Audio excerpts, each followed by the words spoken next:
Good morning. What a wonderful day. It's nice and bright and sunny. Still not too hot. I'm going out for my walk. I'm really sore, but that's okay. Oh boy, oh boy. So, hi, my name's Dave, and I like taking you guys on these walks with me as I go through leaving my pity party of 5 years behind me and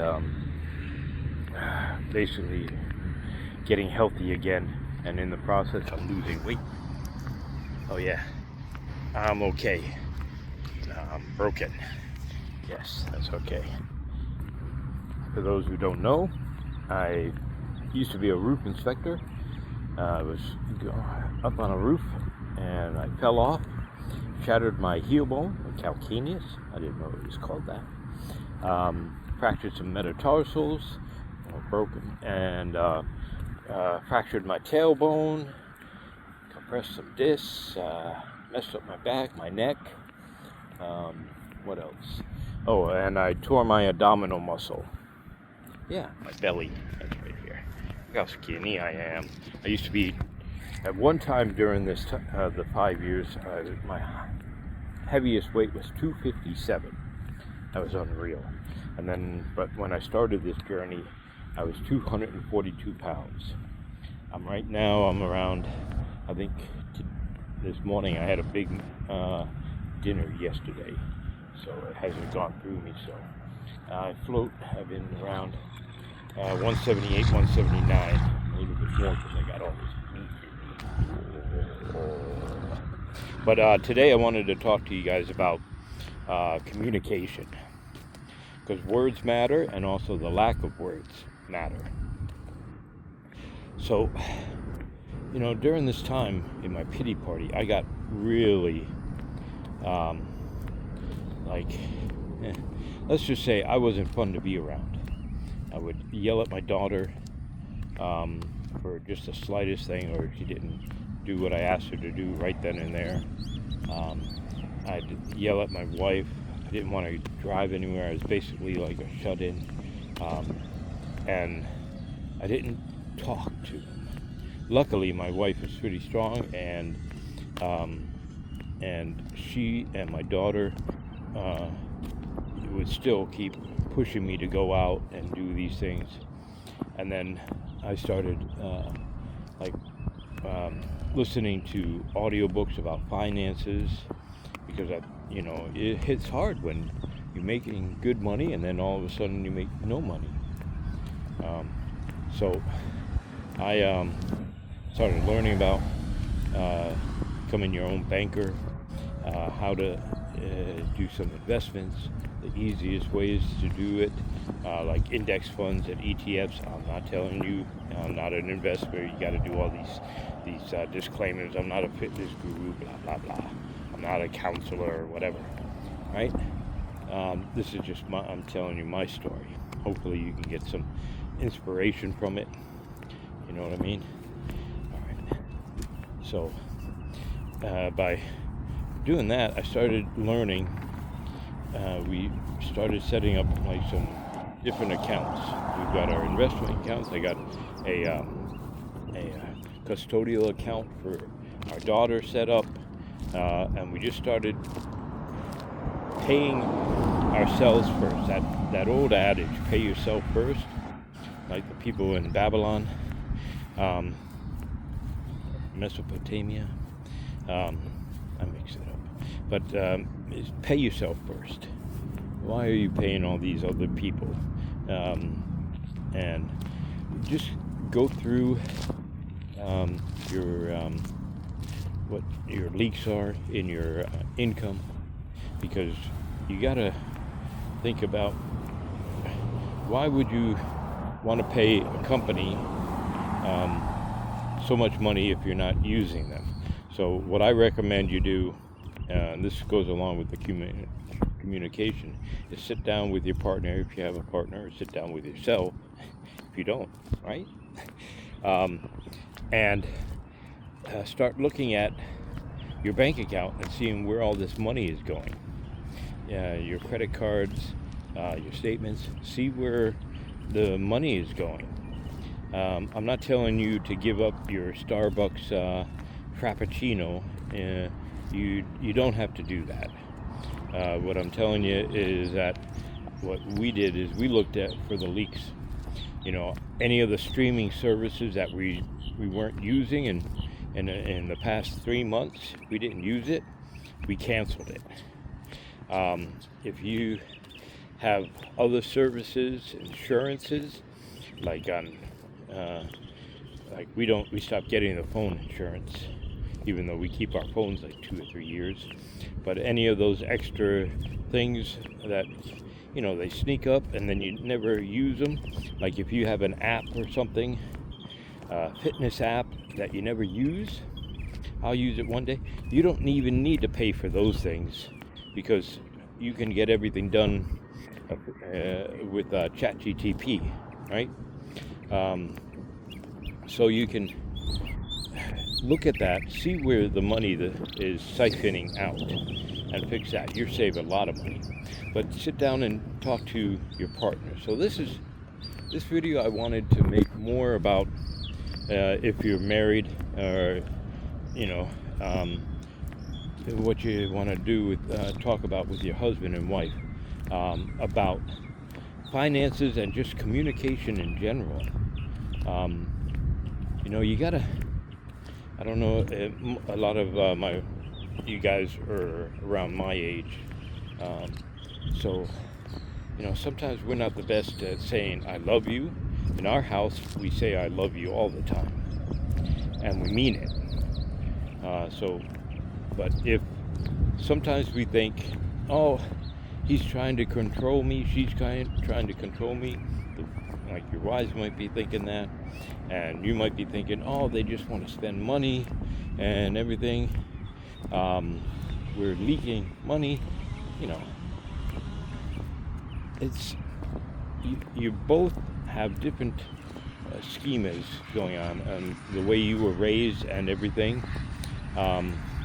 So you have to just sit down and talk and say, hey, I was wondering if we could sit down and go over a few things, because I want us to make a plan for the future.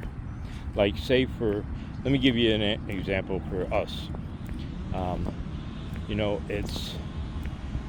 I am 59 now, and in that's 3 years I'll be 62. So I'll be 62 going on 63 when our daughter graduates high school. So in the world, if I was still working, I would want to retire at 62, because knowing what I know now, it's like why would I continue to work? So we have to make a plan. Hopefully you've been making a plan longer than that, but you can do a lot in 4 years. If you're making a decent income, and by decent, I know it's all different all over the world and everything, but if you're making, and for me, in my mind, $50,000-$60,000 a year is a decent income. Now, here in Central Florida, it's getting harder and harder to live off of that. So I can understand that.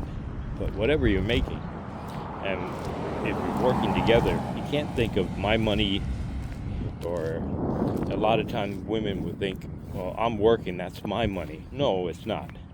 You need to communicate. That's the family's money. You have to think as a family unit. If you have children and stuff, you have to think of a family unit and say, okay, any of the money that we make, we have to pool together, not to do lifestyle creep and buy more junk, but to plan for the future. So if you have kids, teenage kids, and they're starting to work, you need to teach them. There's plenty of books out there about how to invest for kids, doing, the different accounts like I mentioned earlier, and teaching them that they need to put away some money. So the money, it doesn't get blown on a new iPhone or a new Samsung. I'm Android, by the way. But anyway, so you have to sit down together and say, hey, look, We need to pool our money so that we can have the resources in the future if anything happens. Now, a lot of people say you need to save 6 months worth. No, you need to have about 1 to 2 years worth of emergency funds saved. Put it in a high interest account. Like there's a lot of online accounts. Vanguard, I just got an email. Vanguard is like 3.756 something, percent, and it's federally insured. So you put it in there, it's gaining a little bit of interest. It's almost like what the if you had bonds, what the bonds were paying, but you have quicker access to it. And then you do your simple index and ETF funds. ETFs are like dividend index funds that pay you dividends every quarter, every half year, or every year. So you do that. You sit down. Let's look at this. This is how much we have bringing in, and this is our things. But now we have all these other stuff that we're not using, and these that we barely use. So we can cancel this and put that money towards our investments or building up assets, right? And as you're doing this, you're not judging anybody else. Like if your wife needs to get her hair done, if she's getting hair done every week, that might be excessive. But once a month or once every couple of months, that's okay. You just plan for it. And if your kids are going through money like it's water, you got to stop them. You got to teach them the value of money. And if they're over 14, depending on where you're at, and they can get a part-time job, put them to work. They need to learn the value of $1 and teach them. So if they're getting that $10 or $15 an hour, some places $13 an hour, whatever it is now, after they let them see how much taxes are taken out, right? And say, oh, you want that new iPhone that costs $2,000 or $1,800 or whatever it is. This you basically you've got to work for 2 months, and then you might be able to afford it because you've got to pay for gas to get back and forth. You got insurance on the car if you got in a car. This things cost money, and you have to explain it to kids. And if you sit down there with your wife and talk about this, it doesn't have to. You're not coming from a mindset of scarcity. Don't do this like, oh, we don't have enough money. You have to come from a mindset of abundance. You guys have, the sun behind me there.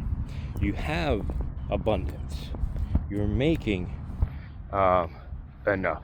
If you're not making enough, then look at your skill sets and say, how can we improve this? What can we do to earn a little bit more? Look at my beard is all like folded out. I'm like a peacock today.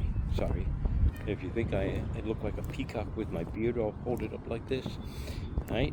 Hit that like button. But so you know what I'm saying? Does that make sense? You're coming from an area of abundance, but that's not being wasteful with your funds, because why pay somebody you don't know for money? That's like giving for a service or something that you don't use. That's like giving a random guy on the street $20 every month, just walking by and handing it to $20, or that's $240 a year. Go up to a random person and give them $240. It's a nice gesture. Yeah, that's great. But damn, put that. That's your money. You worked for it. It's your family's money. So why give it to a stranger if you're not even getting anything in return? So sit down, talk to them and say, hey, look, we've got this. We're not using it. Let's cancel it, and we can put it in there. And then we'll put it towards our debts. It's so important that you pay down all your debts. Get into a routine of how to pay your debts off your credit cards each month, right? So you know you got this amount, and it shouldn't be all your income. I'm not talking about that because I had to do that in the beginning. Um, now we pay off all our credit cards, right? So within the month, so whatever we use. So, but if you're wondering how you got $10,000 in credit cards, $5,000, $25,000, $30,000 in credit cards, that's okay. Don't stress. All you have to do is go to ChatGPT and give it a prompt, something like this. You guys ready? All you have to do is say, okay, please, I have X amount of debt on this credit card. I have X amount of debt on this credit card, and X amount of debt on this credit card. Oh, and if you can, you should be easy enough to say, let's do it this way. I have X amount of debt with this interest on this credit card, and just list it down in ChatGPT.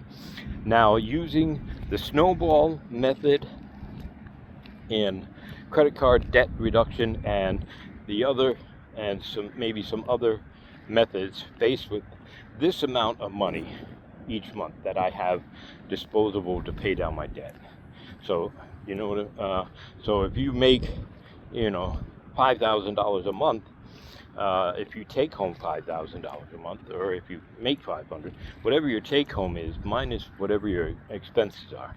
So say if I have $200 left over each month that I can put towards these debts, or $500, whatever it is, and say I have this amount of money. I would like you to create a payment plan where I can pay down these cards the fastest, taking into effect each balance and each interest rate, and which ones could I pay down faster with that 200, that 500, whatever it is a month that you have, and then move on to the next one. Please give me tell me how long it would take at that rate to pay them all off, and which ones I should tackle first, and then after each one after that. And you can play around with that prompt. It's pretty easy.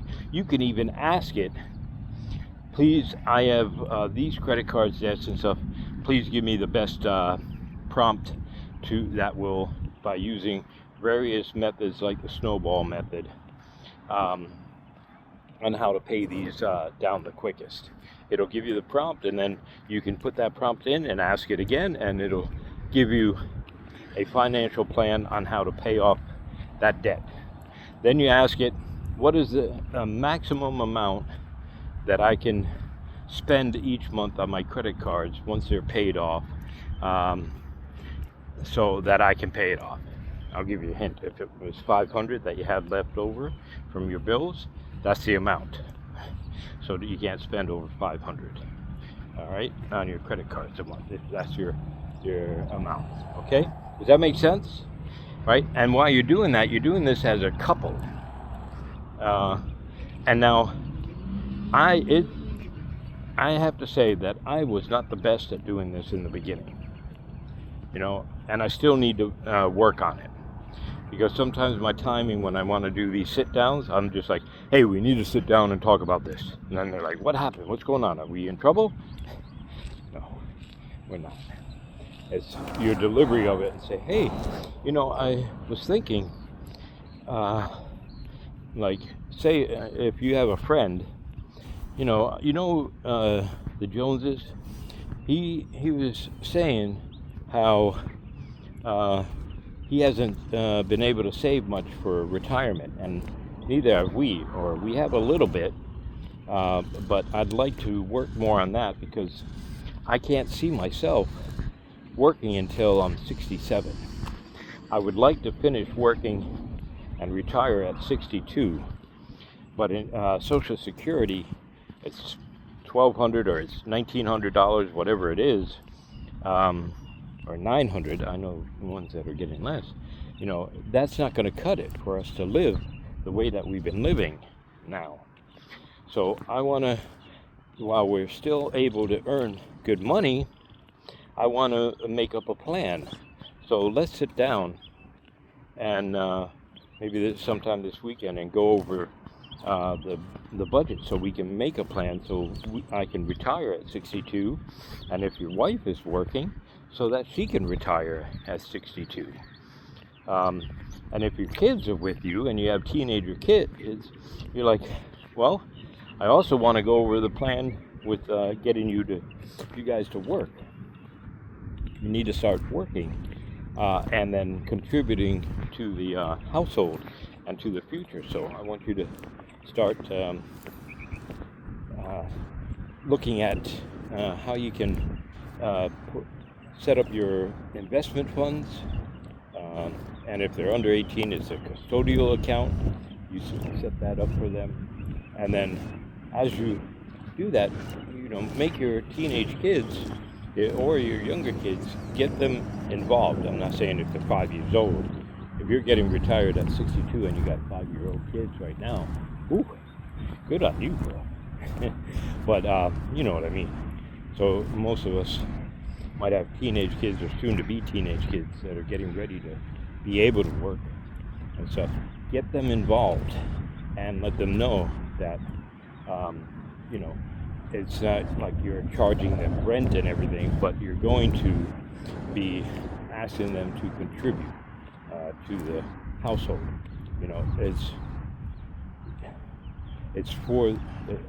It's teaching them how to be, responsible adults. Not just expecting that everything is their parents are going to buy them everything, and meanwhile you're struggling to figure out how to pay for this stuff. They break it and they're like, oh, I want another one, right? So it's not that. You want to prevent that.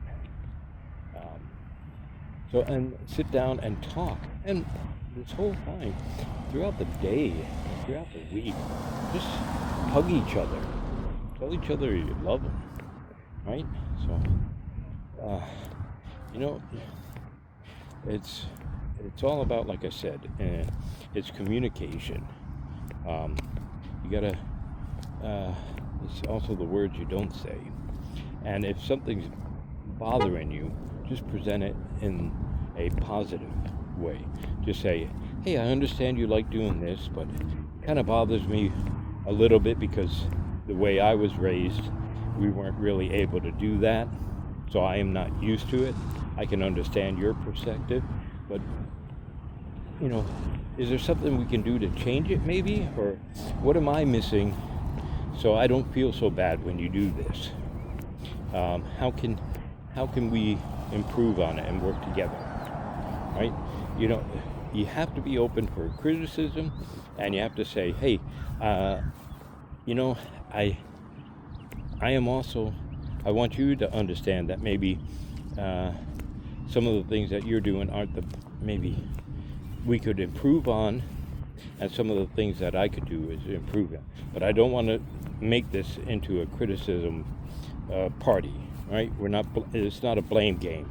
It's like I want to set it up so that we can I'm